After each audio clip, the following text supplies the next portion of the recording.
Good morning and welcome to Provender Nurseries. Today we're throwing the spotlight on Daphnes. Daphnes, very popular plant, come up in virtually every single quote, and the reason they do so is the absolutely fantastic winter and early spring scent. Very slow growing, really slow growing, so this is a plant where patience is an absolute virtue.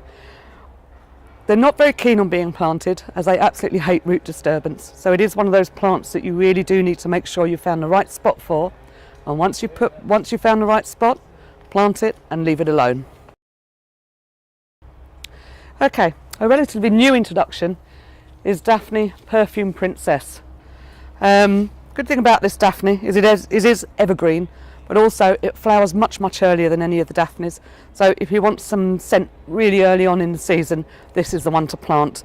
It gets to about 1.2 metres by about 1.2 metres, but as I've already mentioned, with a Daphne you do have to have some patience.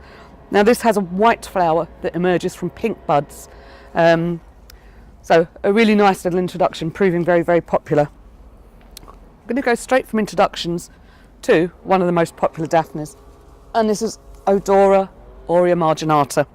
Now if you know your Latin, that means it has yellow margins to the leaves, but as you can see it's not the strongest of variegations, and can be quite erratic in the plant.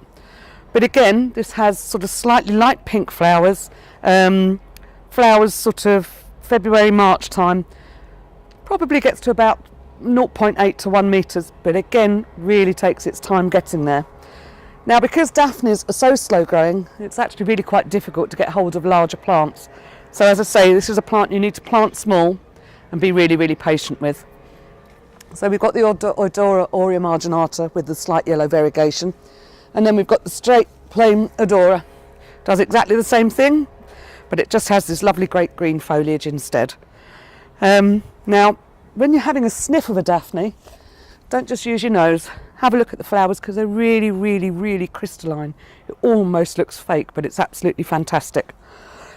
Now, again, a reasonably new introduction. This is a variety called Rebecca, and as you can see, the variegation compared to the other one is much stronger, and this will come through solidly on all of the leaves. Now this tends to have a slightly pinky flower compared to some of the whiter ones. A little bit more in your face, but actually that's exactly what some clients like, so a good little plant to have.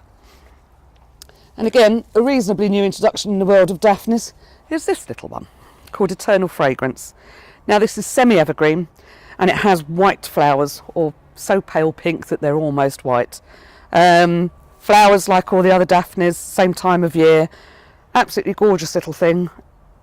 As I said, semi-evergreen, but if this was the one I had to choose of any of the Daphnes to go into my garden, I think this would be it. So there we are, Daphnes, beautiful plants, a little bit of patience needed, but there's your spotlight on Daphnes today.